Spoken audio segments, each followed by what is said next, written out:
పూర్వం బ్రహ్మపురం అనే నగరానికి సమీపాన గల అరణ్యంలో కేశవుడనే యువకుడు ఒకడు పశువులను మేపుకుంటూ ఉండేవాడు. వాడికి తల్లి లేదు, తండ్రి ముసలివాడు. కేశవుడు అతని తండ్రి అడవి మధ్యలో ఒక చిన్న పూరిపాకలో నివసిస్తూ ఉండేవారు. వారున్న ప్రాంతానికి దరిదాపులలో ఎక్కడా కూడా గ్రామాలు లేవు. వాళ్ళు ఉంటున్న అరణ్యం చుట్టూతా పెద్ద పెద్ద కొండలుండేవి. ఆ ముసలివాడు రోజు ఉదయం పశువుల పాలు పిండి వాటిని నగరంలో అమ్మి ఆ వచ్చిన డబ్బులతో ఇంటికి అవసరమైన వస్తువులు కొని తెస్తూ ఉండేవాడు. కేశవుడు రోజు తన పశువుల మందను కొండ దగ్గరకు తోలుకొని పోయి అక్కడ ఉన్న పచ్చిక బీళ్లతో వాటిని మేపుతూ ఉండేవాడు. అలాంటి సమయాల్లో అతడికి కొండ పైభాగానికి ఎక్కి చూడాలనిపించేది. కానీ తండ్రి అతన్ని కొండ ఎక్కవద్దని కఠినంగా శాసించాడు. కారణం ఏంటంటే ఆ కొండ మీద గుహల్లో పెద్ద పెద్ద సర్పాలు, పులులు, ఎలుగుబంట్లు ఉంటాయని అతడి నమ్మకం. ఒకనాడు పశువులను పచ్చిక బీడు వైపుకు తోలి కేశవుడు ఒక చెట్టు నానుకొని కూర్చొని విల్లంబులు తీసుకొని బాణాలను దూరంగా ఉన్న అడవి చెట్ల బోదెలకు, కొమ్మలపైన ఉన్న పక్షులకు గురిచేసి వదులుతున్నాడు.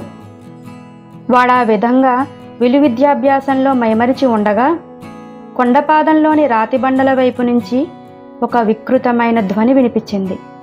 కేశవుడు భయంతో కంపించిపోయి అంతలోనే గుండె నిబ్బరం తెచ్చుకొని ఆ వికృత ధ్వని వచ్చిన వైపుకు కళ్ళు తిప్పాడు. చూస్తుండగానే ఒక వింత జంతువు అక్కడ ఎత్తుగా ఉన్న ఒక రాయి మీదకి చెంగున ఎగిరి నిలబడింది. దాని ఆకారం గుర్రాన్ని పోలి ఉన్నది. కానీ శరీరం మీద అడవి గాడిదలకు ఉన్నట్టుగా పెద్ద చారలున్నాయి. ముఖాన పొడవైన ఒకే కొమ్ము ఉన్నది. ఈ వింత జంతువును చూసి కేశవుడు ఆశ్చర్యపోయాడు. ఇలాంటి జంతువు లోకంలో ఉన్నదని వాడు ఎన్నడూ వినలేదు. ఇప్పుడేం చేయాలి? బాణం ఎక్కుపెట్టి దాన్ని గురిగా కొట్టగలిగితే బావుండును. ఆ వింత మృగం రాయి మీద నిలబడి తోకతో శరీరాన్ని దులుపుకుంటూ మెడ మీద పెద్ద జూలును ఎగరవేస్తూ కేశవుడి వైపు తల తిప్పింది. ఇదే మంచి అదునని అనుకుంటూ కేశవుడు వింటినారిని చెవి వరకు లాగి ఒక బాణాన్ని దాని మీదకి వదిలాడు.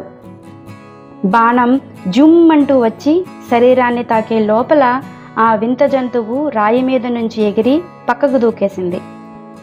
కేశవుడు ఆశ్చర్యపడుతూ మరో బాణాన్ని వింటికి తగిలించబోయేంతలో అది చాలా వేగంగా వచ్చి కేశవుడి చేతిలో ఉన్న విల్లంబులను నోట పట్టి దూరంగా విసిరివేసింది.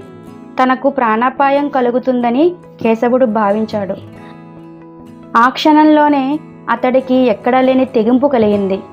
అతడు చెట్టుకు ఆనించి ఉన్న తన చేతికర్రను అందుకోబోయే లోపల ఆ వింత జంతువు ఆవు కంటే కూడా సాధువులా తలాడిస్తూ వచ్చి మూతిని అతని భుజం మీద పెట్టింది. కేశవుడు మరింత ఆశ్చర్యపడ్డాడు. ఈ వింత జంతువుకు మానవుల మనస్సులో విషయాలు తెలుసుకునే దివ్యజ్ఞానం ఉన్నదేమో అనిపించింది అతడికి. ఏది ఏమైనా ఈ వింత జంతువు వాలకం చూస్తుంటే అది తనకు హాని చేసేదిగా కనబడలేదు. ఆ కారణం వల్ల కేశవుడు ఉత్సాహంగా లేచి నిలబడి దాని వెన్ను మీద అరచేతితో గట్టిగా చరిచాడు. దానితో ఆ వింత మృగం గుర్రంలా కాళ్లతో కదను తొక్కుతూ తల పైకెత్తి పెద్దగా సకిలించింది. ఇది బహుశా గుర్రం జాతికి చెందిన జంతువై ఉండొచ్చు అనుకున్నాడు కేశవుడు.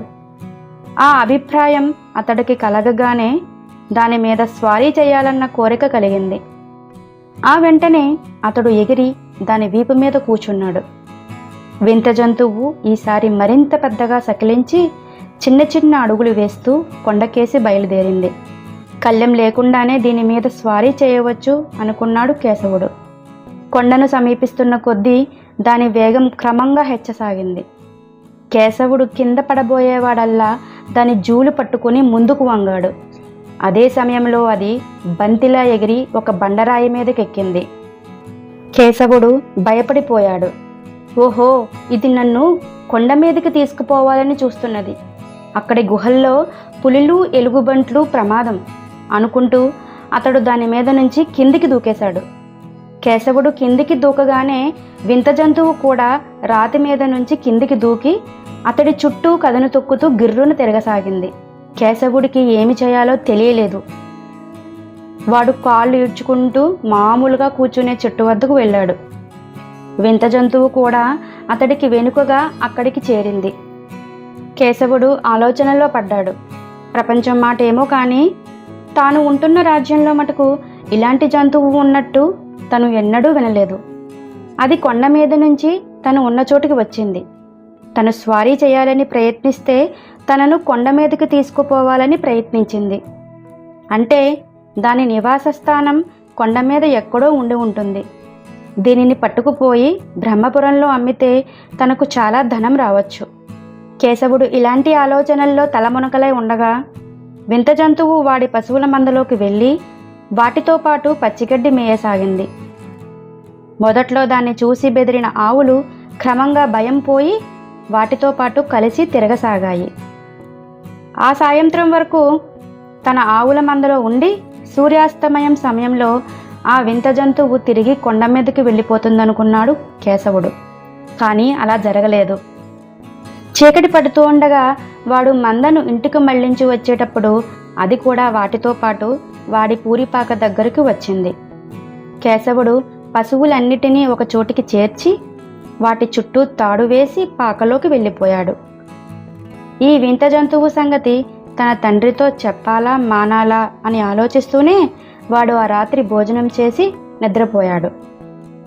మర్నాడు తెల్లవారుతుండగానే తండ్రి కేశవుడి మంచం దగ్గరికి వచ్చి వాణ్ణి భుజం పట్టుకుని కదుపుతూ, కేశవా లేలే, ఎంత ప్రమాదం జరిగిపోయింది. రాత్రి మన మందలోకి ఒక తోడేలు వచ్చింది. చుట్టూ భద్రత ఉన్నా అది ఎలా లోపలికి వచ్చిందో నాకు తెలియడం లేదు అన్నాడు ఆదుర్దాగా.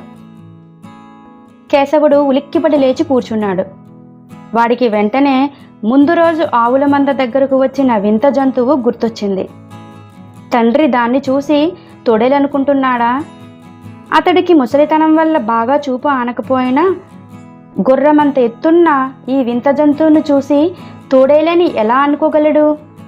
ఒకవేళ ఆ వింత జంతువే రాత్రివేళ తోడేలుగా మారి తన ఆవుల్ని చంపి తిని పారిపోయిందేమో. ఆ తోడేలు ఎన్ని ఆవుల్ని పొట్టన పెట్టుకున్నది అని అడిగాడు కేశవుడు తండ్రిని. దేవుడి దయవల్ల అలాంటిదేమీ జరగలేదు. తోడేలు నన్ను చూస్తూనే మీదిగా దూకి అడవిలోకి పారిపోయింది అన్నాడు తండ్రి. కేశవుడు ఒక పెద్ద నిట్టూర్పు విడిచి, నువ్వు చూసింది తోడేలు కాదేమో. నిన్న సాయంకాలం మందలోకి కొండ మీద నుంచి ఒక వింత జంతువు వచ్చింది అంటూ తండ్రికి దాన్ని గురించి అంత వివరంగా చెప్పాడు.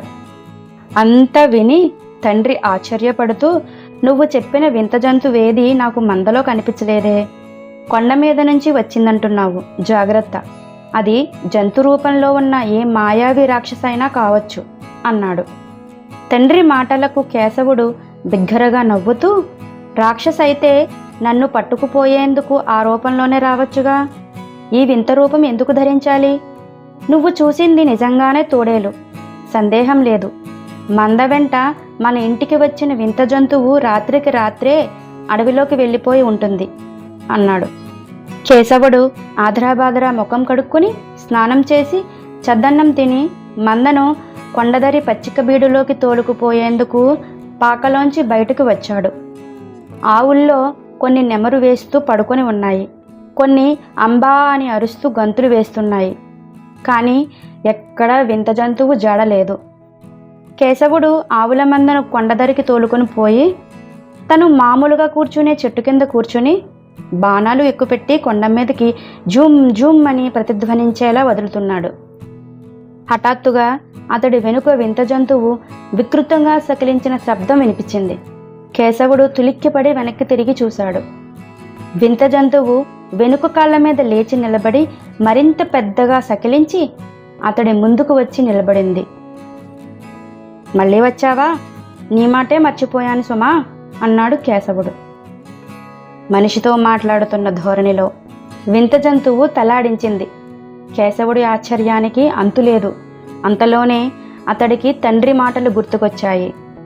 ఇదేదైనా మాయారాక్షసి కాదు కదా అనుకున్నాడు మనసులో. అతని మనసులో మాటలు అర్థమైన దానిలా వింత జంతువు గిరుక్కున వెనక్కి తిరిగి ఆవుల మందకేసి బయలుదేరింది. కేశవుడు దానికేసి కొంచెం సేపు అనుమానంగా చూసి విసుక్కుంటూ అంబుల పొదిలో నుంచి బాణాలు తీసి ఎక్కుపెట్టి ఈసారి చెట్టు కొమ్మల మీదకి వదలసాగాడు. ఈ విధంగా కొద్ది సమయం గడిచింది. దూరంగా ఎక్కడో గుర్రాలు పరిగెత్తుకొస్తున్న చప్పుడైంది. చూస్తుండగానే 2 గుర్రపు స్వారీలు చేస్తూ కేశవుడున్న చోటుకి వచ్చి అతడి కేసి వింతగా చూస్తూ, మహాసేనాని, ఇక్కడ ఎవడో ఏకలవ్యుడున్నట్టుంది అని కేకపెట్టారు. ఏకలవ్యుడా? అయితే ఆలస్యం ఎందుకు? వేళ్లు తెగ్గొట్టండి అంటూ విలువైన దుస్తులతో బాగా అలంకరింపబడిన గుర్రాన్నెక్కి ఉన్న ఒకడు అక్కడికి వచ్చాడు. వారిలో ఒకరు కేశవుడిని చూసి, ఏమిటా ఆ పొగరు? లేచి నిలబడవేం? వచ్చింది ఎవరనుకున్నావు? బ్రహ్మపుర మహాసేనాని అన్నాడు ఒక రౌతు. కేశవుడు చప్పున లేచి నిలబడి బ్రహ్మపుర సేనానికి చేతులెత్తి నమస్కారం చేశాడు. సేనాని అతన్ని చెట్టు కింద ఉన్న అంబుల పొదిని, ధనుస్సును పరీక్షగా చూసి మీసం దువ్వుకుంటూ, ఏరా, నువ్వెవరివి? క్షత్రియుడివా? ఎవరి ప్రాణాలు తీయాలని ఈ ధనుర్విద్య నేర్చుతున్నావు అని కఠినంగా ప్రశ్నించాడు. అయ్యా, నేను పశువులను మేపుకునే కుర్రాణ్ణి. నాకు ఈ లోకంలో శత్రువులెవ్వరూ లేరు. ఏదో ఊసుపోక ఈ విల్లంబులు వెంట తెచ్చుకున్నాను. అదిగో ఆ కొండధరిని నా పశువుల మంద ఉంది అన్నాడు కేశవుడు వినయంగా. సేనాని తల తిప్పి పశువుల మందకేసి చూసే లోపలే గుర్రపు రౌతుల్లో ఒకడు గగ్గోలు పడుతున్నట్టు గొంతెత్తి, మహాసేనాని, చూడండి చూడండి, పంచకళ్యాణి దేవతాశ్వంలా ఉంది అంటూ వింత జంతువు కేసి చెయ్యెత్తి చూపాడు.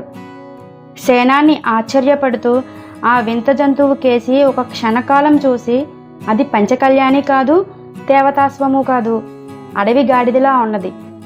అడవి గాడిద అంతెత్తు ఉండదే, పుంటుకమ్మేమిటి?